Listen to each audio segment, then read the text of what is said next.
many spooky video ideas. Should I continue the Walton Files video?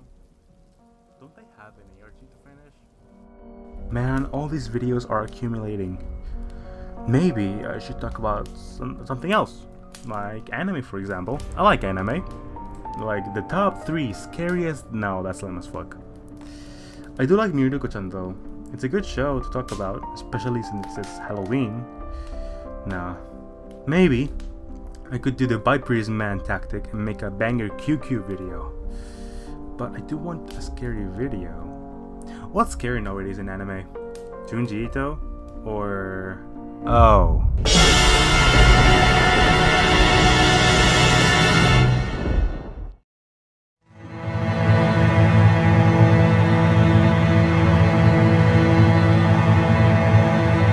Boo. Yes, this video is delayed by like 3 months. But hey, I've been trying to keep it alive, you know? This video has gone through some script rewrites, so sorry for the overall holdup. However, today we're speaking on some spooky stuff. You know, when you open Twitter and have an opinion on anime, truly chilling. That's right, today we dive into the series of Rent a Girlfriend. Horrifying, I know, if you're not me. So, a little backstory. Rent a Girlfriend. I love this series as much as it sounds like sarcasm. It's an anime series where you rent girlfriends. You know, as the name suggests. It's written by the absolute GOAT that is Reiji Miyajima, and the plot goes like this. We follow the story of Kazuya Kinoshita, a college student who, after getting dumped by his previous girlfriend, decides to try a rental girlfriend app. And there, he meets Chizuru Mizuhara, and some very awesome and wacky shit happens and I love it. Now that's the basic premise of the whole show. I won't talk about the whole plot because knowing there are 28 volumes, I'll be here for a while. But today I want to talk about the characters, especially the girls. First you have Chizuru Ichinose, the proclaimed best girl of 2020. As a rental girlfriend, she is a kind soul and very considerate. But when she's off work, she's much more calculating and cute, but genuinely a really nice person. Next up we have Sarashina Ruka. She's the secondary girl in the series. She's a very passionate person who's very honest with her feelings, although those traits may come off as aggressive and possessive.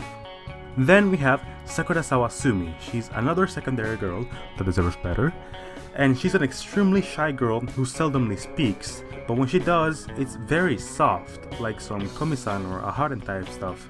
And although being shy is her most notable character trait, she tries her hardest and has an amazing amount of determination to grow as a person.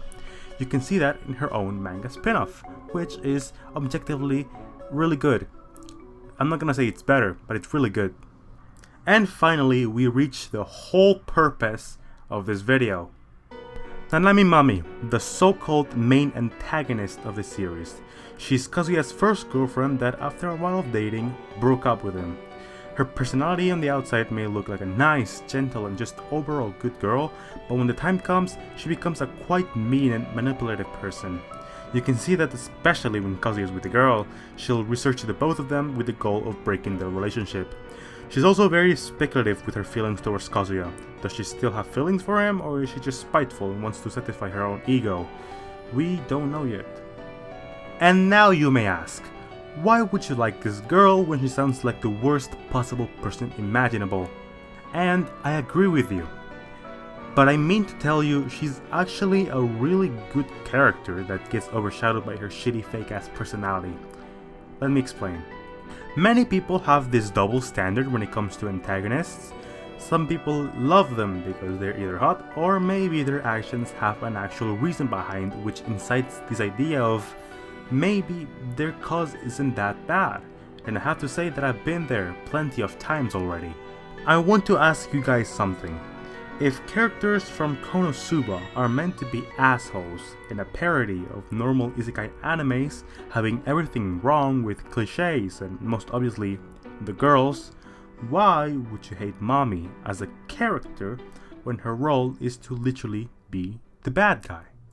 And let me add, as much as I love Kanokari, I am not afraid to say that the pacing in this series is not good. And I mainly felt that when Mami went missing for more than 100 chapters, which that made me definitely dropped the manga a while back. She's actively carrying this story because she's the one who adds to it, and this character in particular truly excels because she's meant to be this double-sided bitch, this deceptive, malicious, and dislikable girl. Which is exactly why I love her. She's a walking red flag and it couldn't fit her best. The logical question most people say when you say you like a villain is, do you agree with their actions? And what most people answer is, no, of course not. I think we need to start differentiating character from morality. Mami does all this to steer shit up, to cause havoc and not look back. Do I like her because of the morality of her actions? No. But do I like her due to the complexity and weight of her actions towards the rent-a-girlfriend story? Absolutely yes. So, after all this rant, I want to show you many good mommy moments, and that's why I invited my dear friend to talk about those, as he's up to date with the manga, so he knows his shit well. He's the world's biggest Irish fan, the world's only Viper fan, and rent-a-girlfriend's strongest defender, Mr. Viper's and Captain Carl. Go ahead. Hello! As Kurb has mentioned, I'm Kevin Carp, and I'm a huge fan of Rent-a-Girlfriend as a series, and I'm especially a fan of the character, Nanami Mami. And today, I've been brought here to explain some of Mami's greatest moments that we believe get overlooked when people often speak on this character. Now, we're going to be going in chronological order, talking about what I believe are the definitive best Nanami moments that people truly look over when talking about her as a character. So, let's get right to it.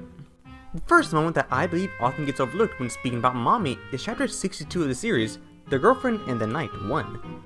In this chapter, we see Mami confront Kazuya with the knowledge that she knows about Chizu's occupation, that occupation being that of a rent-a-girlfriend.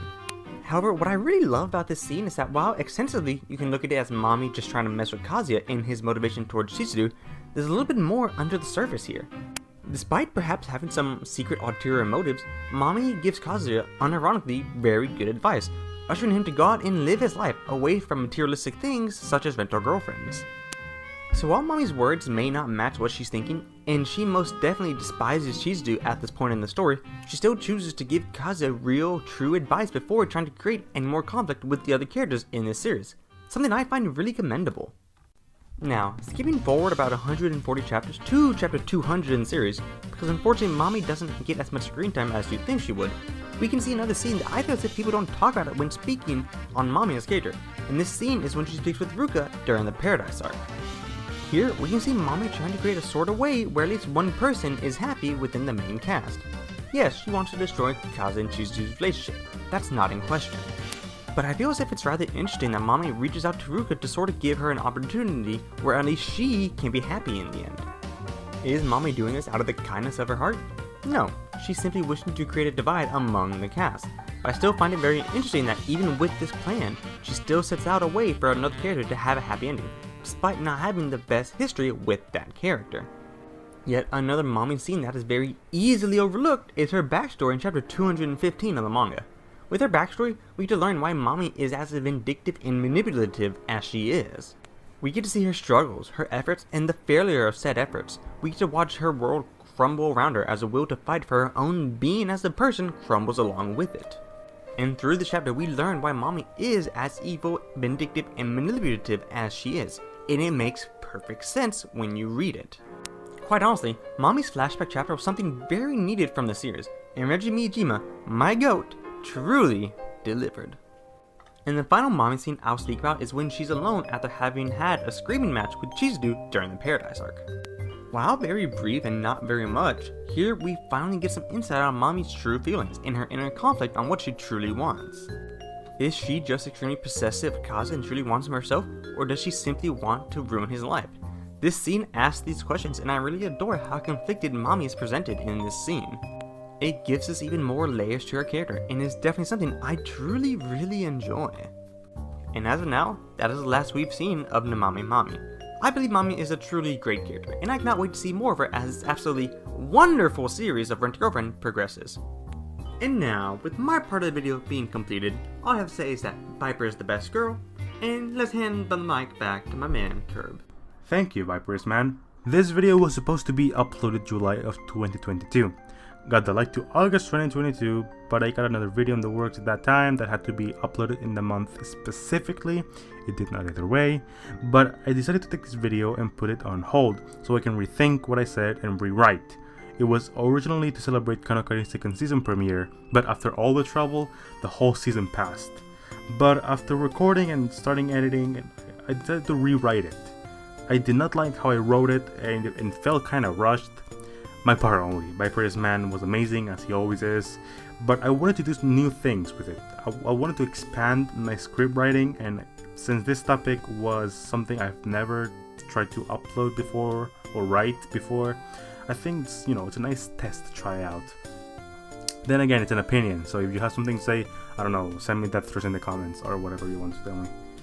Either way, I got bad news for my ARG friends. The Holo ARG video will not be uploaded this year, sadly, due to how much work I have to do offline and just because my motivation is in fucking hell right now. This script is only 40% done and I still haven't visualized how it should be. So a new date will be decided soon. And yeah, thank you all for waiting and see you next video. Bye bye, motherfucker.